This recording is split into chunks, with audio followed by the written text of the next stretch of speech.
ये छोटी सी लड़की एक बार में 20 कटोरी नूडल्स खा जाती थी। उसकी इतनी ज्यादा भूख थी कि उसके मास्टर को लगा कि वो अब उसके लिए खाना अफोर्ड ही नहीं कर सकते। यहाँ तक कि मंदिर में जो गोल्डन स्टैचू था वो भी लड़की ने खा डाला और अब वो ब्रॉन्ज स्टैचू बन गया। मजबूरी में मास्टर ने उसे पहाड़ से नीचे भेज दिया ताकि वो खुद की कमाई कर सके। जैसे ही वो पहाड़ से नीचे आई, उसने देखा कि एक बूढ़ी औरत कार में बेहोश पड़ी है। लड़की पास गई और उसकी नब्ज देखी तो पता चला कि उसकी हार्ट बीट बहुत गड़बड़ है और वो मरने वाली है। लड़की ने फौरन अपनी सेव की हुई एक कीमती पिल निकाली और उसे खिला दी, लेकिन उसके बॉडीगार्ड्स को लगा कि लड़की कोई प्रॉब्लम कर रही है तो उन्होंने उसे वहां से भगा दिया। जैसे ही लड़की गई, बूढ़ी औरत होश में आ गई। उसने तुरंत अपने लोगों को लड़की को ढूंढने को कहा ताकि उसका थैंक यू कर सके। जब उसे पता चला कि वो लड़की बहुत गरीब है और उसके नसीब में पैसों की कमी है तो उस बूढ़ी औरत ने उसे अपनी गोद नवासी बना लिया। पता चला कि उस औरत का बेटा उस एरिया का सबसे अमीर आदमी है। उनके पास पैसे की कमी नहीं थी, बस कोई उन्हें खर्च करने वाला चाहिए था। घर पहुंचने के बाद बूढ़ी औरत और उसका सीईओ बेटा रोज लड़की को खूब अच्छा खाना खिलाते थे, लेकिन लड़की ने नोटिस किया कि वो सीईओ कभी खड़ा नहीं होता, वो हमेशा बैठा रहता है। उसे लगा कि वो बस आलसी है और वो खड़ा नहीं होना चाहता। तब सीईओ ने बताया कि उसके दोनों पैर डिसेबल्ड हैं। ये सुनते ही लड़की ने अपने ताओइस्ट पावर्स यूज किए और देखा कि उसके पैरों के आसपास एक बुरी एनर्जी है जिसकी वजह से वो खड़ा नहीं हो सकता। ये कोई मेडिकल प्रॉब्लम नहीं थी। शुरू में तो सीईओ को लगा कि लड़की कुछ भी बोल रही है, लेकिन लड़की ने समझाया कि वो एक ताओइस्ट है और वो चीजें देख सकती है जो आम लोग नहीं देख पाते। फिर भी सीईओ ने उसे छोड़ने से मना कर दिया और अगले दिन उसे अपनी कंपनी ले गया। जैसे ही वो कंपनी पहुंची, लड़की ने देखा कि पूरी कंपनी पर भी वही बुरी एनर्जी छाई हुई है। उसने दरवाजों के कोनों में कुछ ताबीज छुपे हुए पाए। फिर उसने कंपनी के सेंटर में एक ट्रिग्राम एरिया ढूंढा। पूरी कंपनी नेगेटिव एनर्जी से भरी हुई थी, लेकिन वो एक पॉइंट ऐसा था जहां से पॉजिटिव एनर्जी और गुड लक अट्रैक्ट हो रही थी। वो लड़की एक ऑफिस में गई और एक स्पेल किया जिससे उसने बड़े आसानी से उस फॉर्मेशन को तोड़ दिया। पता चला वो ऑफिस सीईओ के कजिन का था। वो कजिन काफी टाइम से ग्रुप की पावर लेना चाहता था, इसलिए उसने वो ट्रैप सेट किया था ताकि वो अपनी किस्मत सीईओ से बदल सके। लेकिन अब जब फॉर्मेशन टूट गया तो उसे 10 गुना बैकलैश झेलना पड़ेगा। अगले दिन सीईओ लड़की को एक चैरिटी ऑक्शन में ले गया। वहां कजिन भी मिल गया। कजिन ने मजाक उड़ाया कि सीईओ ने एक रोड पर घूमने वाली लड़की को बेटी बना लिया। लड़की को ये बात बुरी लगी तो उसने नाक पकड़कर बोला कि कजिन की सांस बहुत बदबूदार है। गुस्से में कजिन उसे मारने ही वाला था, लेकिन सीईओ ने उसे रोक लिया। तभी अचानक कजिन एक चेयर से टकराकर गिर पड़ा। ये देखकर लड़की ने धीरे से सीईओ से कहा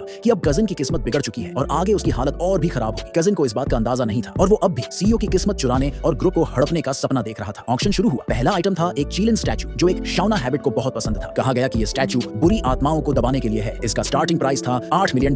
भीड़ ने जोर शोर से बोली लगाना शुरू कर दिया और प्राइस 20 मिलियन तक पहुंच गया। कजिन ने फिर से सीईओ का मजाक उड़ाया और कहा कि तुझे तो बच्चा भी नहीं हो सकता, तेरे किसी काम का नहीं ये स्टैचू। लेकिन सीईओ ने हार नहीं मानी और बोली लगाता रहा। लड़की ने नोटिस किया कि ये चीलन स्टैचू असल में एक बुरी चीज है जो इंसान की उम्र कम कर देती है। उसने तुरंत सीईओ से कहा कि इसे मत खरीदो, लेकिन कजिन की बेइज्जती का बदला लेने के लिए लड़की ने जानबूझकर प्राइस और बढ़ा दिया। आखिर में कजिन ने $80 मिलियन में वो स्टैचू जीत लिया। दूसरा ऑक्शन आइटम था एक गोल्ड चेस्ट और एक वुडन चेस्ट। ये दोनों ही एक प्राचीन शहर की खुदाई में मिले थे, इसलिए इन्हें खरीदने के बाद ही खोला जा सकता था ताकि उनकी असल हालत बरकरार रहे। शुरू में सीईओ को इनमें कोई दिलचस्पी नहीं थी, लेकिन लड़की ने फील किया कि वुडन चेस्ट से पॉजिटिव एनर्जी आ रही है। उसने $10 मिलियन की बोली लगाई और वो चेस्ट खरीद लिया। जब खोला गया तो वुडन चेस्ट में कोई वैल्यूएबल चीज नहीं निकली। फिर कजिन ने गोल्ड चेस्ट के लिए बोली लगाना शुरू किया और कई राउंड्स के बाद 20 मिलियन में उसे खरीद लिया। लेकिन जब उसने गोल्ड चेस्ट खोला तो उसमें सिर्फ कचरा निकला। वहीं लड़की ने जब अपना वुडन चेस्ट खोला तो उसमें से तेज गोल्डन लाइट निकली जो सबको चौंका गई।